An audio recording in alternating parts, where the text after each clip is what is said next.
एक गांव में आया हाथी, घंटी बजी, टन टन की आवाज हुई। संयोग की बात कि उस गांव में सभी अंधे रहते थे, अंधों का नगर था, पर अंधे देख नहीं सकते थे, सुन तो सकते थे। घंटियों की आवाज सुनी, दौड़े दौड़े आए, चिल्ला कर कहा क्या है क्या है। महावत बोला हाथी है। अंधे बोले हम देखना चाहते हैं। महावत ने कहा तुम्हारी आंख नहीं, देखोगे कैसे? कहा हाथ तो हैं, हाथों से देखेंगे।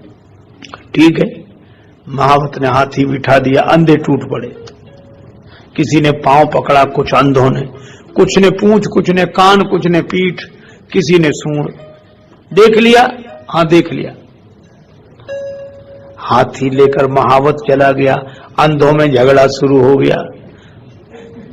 और ये कहानी कहती क्या है कि झगड़ा जब होता है अंधों में ही होता है। अच्छा, झगड़े का कारण दृष्टिहीनता है। नियरे होए सूजत नहीं लानत ऐसी जिंद, और तुलसी या संसार को भयो मोतिया बिंद।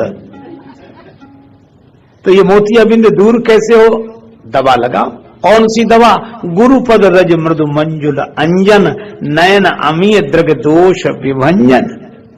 तो झगड़ा होता ही अंधों में, और अंधत्व के कारण ही हुआ। अब कठिनाई यह हुई कि महावत तो हाथी लेकर गया, पर जितने अंधों ने हाथी का पांव पकड़ा था, उन्होंने हाथी के बारे में धारणा बनाई कि हाथी गोल खंभे की तरह होता है। पूंछ पकड़ने वाले बोले गलत, पतली लाठी की तरह होता है, उसके आगे बाल होते हैं। पीठ पकड़ने वाले बोले नहीं, गोल चबूतरे की तरह होता है। सूंड पकड़ने वाले बोले खुरदुरे पेड़ की तरह, नीचे पतला ऊपर मोटा। कान पकड़ने वाले बोले अनाज साफ करने वाले सूप की तरह होता, छाजड़े की तरह होता है। अच्छा, अब आप बताओ कौन आदमी इनमें सही बोल रहा है? कोई सही नहीं बोल रहा, लेकिन बीच तो कौन गलत बोल रहा है? अच्छा, जिसके हाथ में जितना आया उसने उसी तरह की धारणा बना ली। अच्छा, आज जितनी भी समस्या है धारणा के कारण है, अपनी अपनी धारणा में जी रहे हैं, और इसीलिए एक समस्या हो गई। अब जितने पांव वाले थे, जिन्होंने हाथी का पांव पकड़ा था, वो पूंछ वालों से नहीं बोलते थे। पूंछ वालों ने पांव वालों से बोलना बंद कर दिया। सूंड वालों का अलग संप्रदाय बन गया, कान वालों का अलग, पीठ वालों का अलग। इतने दल बन गए। अब एक दल हो तो दल, और दो तीन दल हो तो दल दल। इस दलदल से निकलना मुश्किल। और सब कह रहे थे, दूसरा कहता कि नहीं भाई ऐसा कैसे माने, हमने खुद अपने हाथ से देखा है। अब जिसके हाथ जितना ही लग गया, अच्छा जिसके हाथ जितना लगा उसको ही उसने पूर्ण समझ लिया, यही विडंबना है।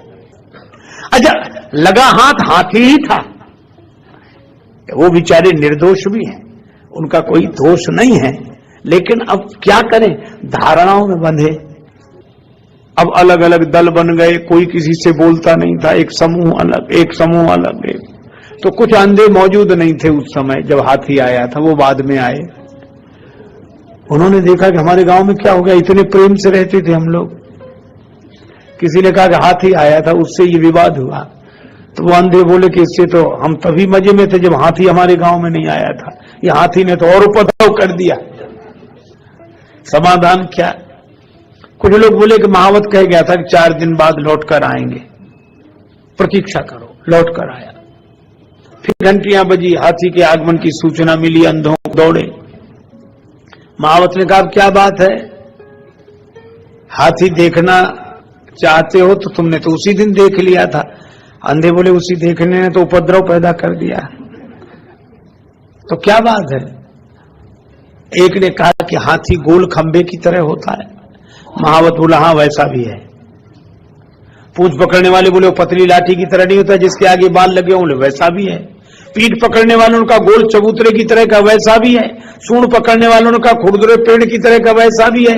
कान पकड़ने वालों ने कहा अनाज साफ करने वाले छाजड़ा सूप की तरह, बोले वैसा भी है। पीठ पकड़ने वाले बोले गोल चबूतरे की तरह, महावत बोला वैसा भी है। तो अंधे बोले क्या 10-12 हाथी लिए हो? महावत बोला हाथी तो एक ही है, तो एक ही अनेक जैसा क्यों लग रहा है? महावत ने कहा इसका उत्तर हम तुम्हें नहीं दे सकेंगे, क्योंकि इसका उत्तर दिया नहीं जा सकता, इसे तो देखा ही जा सकता है। तो आंखों का इलाज कराओ तो तुम्हें अनेक में एक दिखने लगेगा। आंखों का इलाज कराओ तो अनेक में एक दिखेगा, और आंखें अगर खराब रही तो एक में ही अनेक का भ्रम होगा, और अनेक का भ्रम होगा तो झगड़ा शुरू होगा, झंझट शुरू होगा।